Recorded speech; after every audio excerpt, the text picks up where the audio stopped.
2013 buvau Monake, mes dalyvavom ten paros bėgime ir aš jau su mintim, kad galbūt po metų, po 2, po 3, iškės ten kaip tik buvo 10 parų bėgimas, vienintelis Europoje.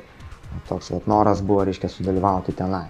Kaip priartėti prie Piotro, nes jis ten bėgo, reiškia, 11 parų, ten 10, ta prasme, aš iš labai toli prieinu prie viso to. Kaip sako, step by step, po truputėlį, tai susipažinau su trasa, su aplinka.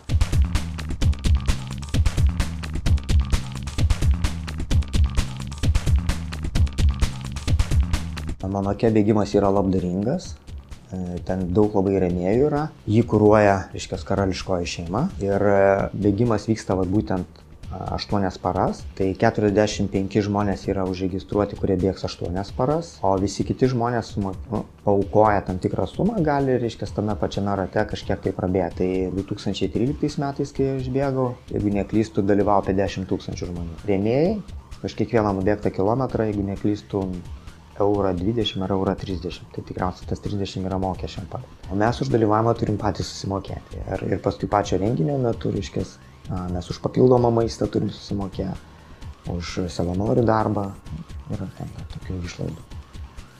Ir šiaip Monakas iš principo brangi vieta yra. Kas įdomu tik tai, kad, reiškia, tu bėgdamas gali tų rekordų, kaip sakyt, pririnkti. Tai yra visi, reiškia, kilometriniai, ten 100 km, 200, 300 ir taip toliau. Ir tas pats yra su myliom. Yra 100 mylių, 200 mylių ir myliom, tada yra 6 parų, nes oficialiai rekordai yra fiksuojami 6 parų. Jo, 10 parų ir 1000 mylių, 3 tokie, tos didelės grupės. O pakeliui viskas, sakykime, yra skaičiuojama. Tikriausiai net ir Piotras savo knygoje yra paminėjęs, kad, reiškia, bėgimo metu sustabdydavo visus sportininkus, sugrodavo Lietuvos himną ir toliau pratęsdavo visi bėgimą. Nes buvo pasiektas kažkoks tai rekordas. Reiškia, dabar organizatoriam, kaip aš rašiau savo, reiškia, tą vadinamą CV pristatymą, reiškia, aš rašiau irgi apie planuojamus tikslus, kad jie turėtų galimybę, sakykime, pasiruošti tą Lietuvos himną.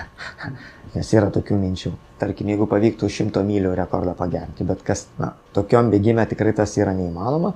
Reiškia, visi tikriausiai pradės nuo 1000 km ir aukščiau, arba nuo 600 mylių ir aukščiau. Tai tuos rekordus galima jau pagerinti, bet iki to tikrai ne. Aš šiaip planuoju bėgti vidurkį.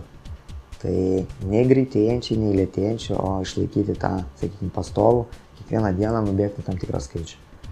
Ne pradėti greičiau, kaip dažniausiai būna, nes didelė dalis būna, kad pradeda labai greitai, o pabaiga tokia. Nes aš tokią gerą taisyklę iš senų bėgikų, kaip sakyti, išgirdęs esu ir ją naudoju. Nes laimi tas, kas bėga antrą pusę greičiau. Ta pradžia, reiškia, tokia lėtesnė. Ir toj pačioje Amerikoje, sakykime, 10 parų bėgime, reiškia, man pavyko. Nuo 5 paros mano rezultatai vis kilo. Vis po mylę, po 2, po 3, po 4, bet jie visą laiką kilo į viršų. Tai, reiškia, man pavyko. Buvo labai geras treniruočių procesas, pavyko pasiekti gerą sportinę formą ir būtent tik pasitaikė geros oro sąlygos ir aš galiu bėgti greičiau, kiekvieną dieną vis greičiau.